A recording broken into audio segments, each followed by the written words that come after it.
As you probably remember from the news coverage, my first day on the force was quite eventful. It started innocently enough. Lieutenant Douchebag was teaching me how to subdue and arrest dangerous felons. He mentioned how it was extremely important for us to not just kill everyone all the time. In fact, killing innocent bystanders or other cops was just about the only way to get thrown off the force. He told me to practice the arrest moves on a few volunteers.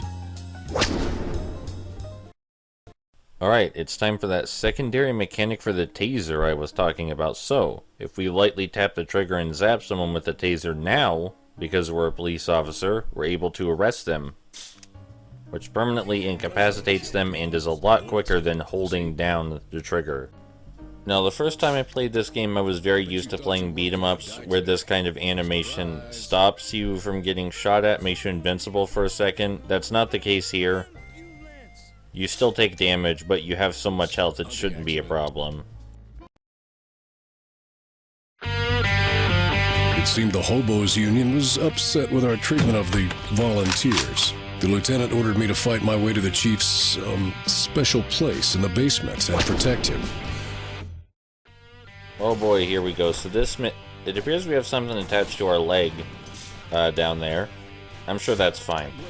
Oh boy, so this mission, this is the broken mission. When people talk about the game being broken, normally I'm like, what are you talking about? The game functions fine on average, but there's no excusing this particular mission. This mission is the broken one. Everything about the game just seems to fall apart on this specific mission for some reason. Like, seriously, mostly, as you've seen, the game functions just fine. There are minimal glitches for a game like this. The graphics are actually pretty great for an indie development studio. There's nothing particularly wrong with the game mechanics. The game doesn't crash or freeze any more than your average PC game. But on this particular level, there's one area where the game crashes constantly. The partner AI, Lieutenant Douchebag, has an immensely difficult time following you properly. Sometimes the cutscene at the end of the level doesn't trigger properly because they accidentally swapped the files for the cutscenes, so when you finish the good path on this level, it plays the bad path cutscene. Whoopsie. And that's about everything technically wrong with this mission. Like, the game crashes in one specific part of this mission every time, unless you give it time to load. That's pretty bad, and the fact that the wrong cutscene plays, that's also really awful. Those are the two biggest technical offenders. And then sometimes you get weird stuff like this man stuck to my leg, who I don't think is going away. But even aside from that, there are some non-technical issues with what's going on in this level. This level is really long, one of the longest in the game. It's also the hardest level in the game because of the enemy type here, the hobos. Now, personally, I think the mission itself is okay. I like corridor shooters. This man is not leaving my leg. I like corridor shooters. This level is undeniably a corridor shooter. I like taking cover behind walls and popping out to shoot at enemies. I think it's really satisfying to zap enemies and arrest them because I like the animation that plays and I like the little icon above their head after you arrest them. I think it's cute. But a lot of people don't like corridor shooters.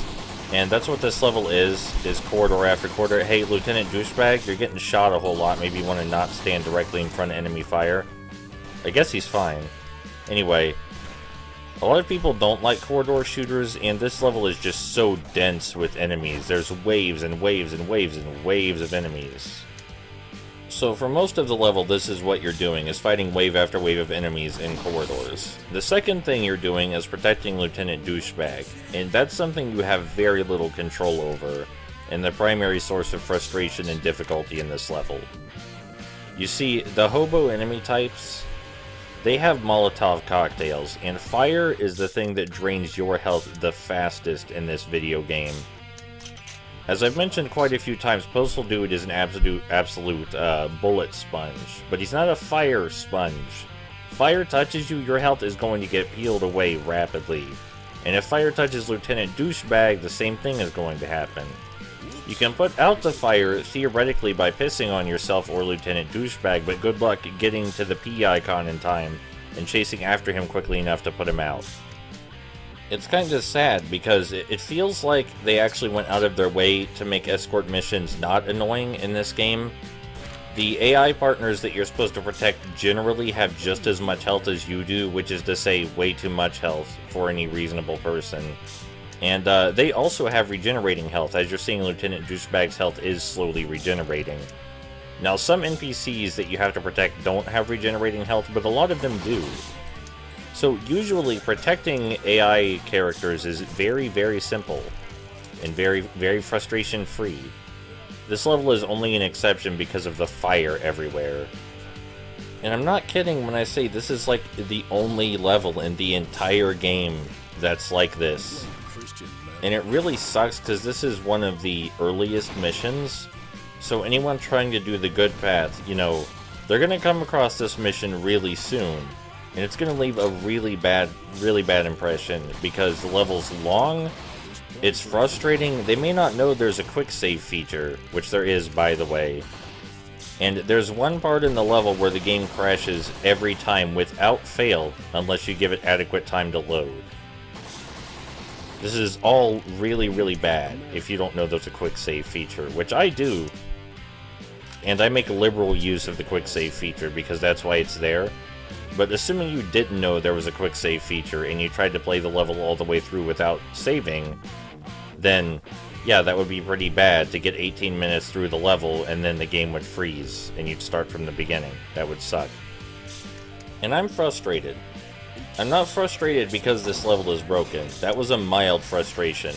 You know, as soon as I figured out where the level was broken and how to fix it, I got over it real quick. I even think this level's kind of fun after you get over the parts where it doesn't work properly. Also, right here I'm going to run into this group of enemies, which may seem horrible, like a bad idea, but one of these enemies will throw a cocktail into that corridor and just kill you every time if you don't rush in here and take care of them. Anyway, I actually think this level is kind of fun after I figured out where it was broken and how to circumvent it. Because I like the third-person shooting in this game. I think it feels good, I really like the music, and I like the level layout. That being said, the reason I'm frustrated is because this is probably the level that gave everyone such a bad impression of Postal 3's gameplay. And I'm not kidding at all when I say every level except for this one works fine. The script works okay, like there's no outstanding programming issues or anything like that. It's just this level that's so fucked up. And it's so obvious that if the publisher would have given their developer a little more time, that they could have fixed this. Because the game is, like I was saying, it's clearly nearly done. Like, I think as Tactless C, I think that's how you would say that, in my comments said, the game is clearly in late beta, at worst, right? And you could be forgiven if you thought this game was ready to ship, except for this level, which is clearly broken, and they just needed a little more time to unfuck it, and it would be fine. Now, you could argue that even if the level wasn't technically broken, it would still really frustrate people with the fact that you can die so easily, Lieutenant Douchebag can die so easily from fire, and the level is really long corridor shooter with way too many enemies. But I don't care. Like, I don't know, I play beat-em-ups a lot. I really don't see the difference between playing a third-person shooter with waves of enemies and a beat-em-up with waves of enemies. The idea is that you derive satisfaction from overcoming large amounts of enemies that are all out to get you, right? And it's the same with this game. There are some differences, though, like, in most beat-em-ups, the enemy types are decided by how they approach you, but instead, in third-person shooters, enemy types are often decided by what kind of gun they have. It's no different in Postal 3. The enemy types are basically their gun types. And I would get it frustrating people if every level in the game was this way, like this corridor shooter kind of deal, but for the most part, the game is incredibly varied, even if it is always a third-person shooter. There are some really open environments and some really creative environments in the game. This is really the only level that's a suffocating corridor shooter like this. And again, I like corridor shooters, so yeah, I guess 20 minutes of this is frustrating if you're not into this kind of thing. But if it's the third-person shooter gameplay in general that you're having an issue with, then maybe you shouldn't have bought a third-person shooter. That man teleported behind me. Thought he was being sneaky. People also like to point out that the AI is dumb. Well, yeah, it is, but it's competent enough to kill you, so what does it matter? The reason the AI is dumb is because there's so fucking many enemies. If the AI was smart and there were so many fucking enemies, then it would be way harder. It would ruin the game balance they were going for. Generally, games with large amounts of enemies, they have bad AI. It's intentional. It's not like an accident or something. You know, I think people need to understand artificial intelligence is a tool, and so is making your enemies dumb. Sometimes it's okay to make your enemies dumb. It depends on what kind of game you're trying to make. If the enemies were really smart in this game and tried to flank you and took cover and were generally as competent as a fellow person, the game would be really, really hard, and it also wouldn't be the kind of game they were trying to make anymore. They were trying to make a very different kind of shooter than a tactical shooter. This is a very arcadey shooter.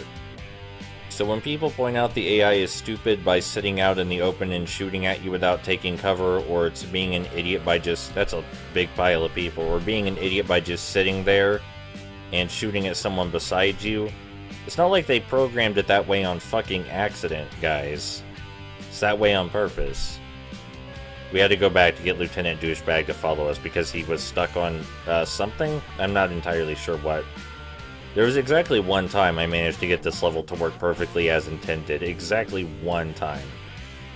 I just wish we could get over criticizing dumb AI as though it's like some sort of critical, awful flaw in games where the AI clearly isn't meant to be smart. Like, at that point you're just asking the developer to change the kind of game they were making.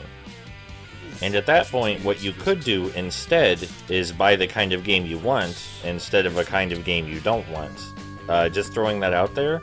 If you're looking for a tactical third-person shooter, maybe don't play Postal 3. Postal 3 is about fighting waves and waves of really stupid enemies. And if you're fighting 1 to 3 enemies, no, they're not going to be able to shoot you because they're stupid. But if you're fighting a whole lot, yeah, you're going to be in trouble. As you saw during the last level, and earlier in this level. Like, I don't want this kind of game to stop getting made, just because people think it's funny that the AI is really stupid. I still want to play this kind of game. I like arcadey third-person shooters. I don't think the AI always needs to behave like people. That would get kind of irritating when I don't want to play that kind of game, and I'm looking for a kind of game that doesn't exist anymore. Thankfully for me, people keep making this kind of game, even though everyone seems to misunderstand why it exists.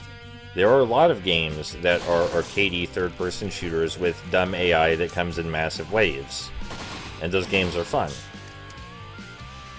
So, people haven't stopped making them in spite of the fact that so many people seem to think that they're an inherently bad thing. And that tangent is why I think Postal 3's gameplay is fine. It's not outstanding, but it's pretty good. It's an okay arcadey third-person shooter. It's satisfying to take down all the enemies, there's a decent variety in objectives, and some of the later level designs are just really great. You'll know which ones when... Oh man, look at all this cool stuff in here we could be using if I weren't trying to stop killing everyone. Like that gasoline. You know, actually we could use that gasoline to leave. We'll have to remember that. Anyway, I think the gameplay's pretty good on average, and the level design is pretty good on average, bordering on great in some circumstances. We gotta go get Lieutenant Douchebag again and lead him downstairs.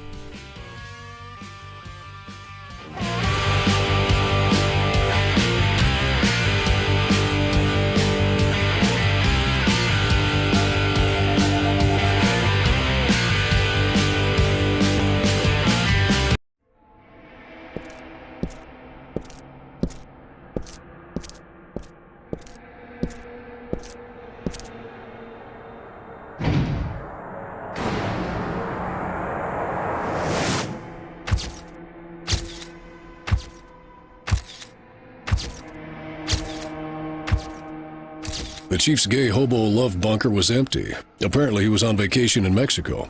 But the lieutenant was duly impressed with my selfless heroism and officially welcomed me to the Catharsis police force.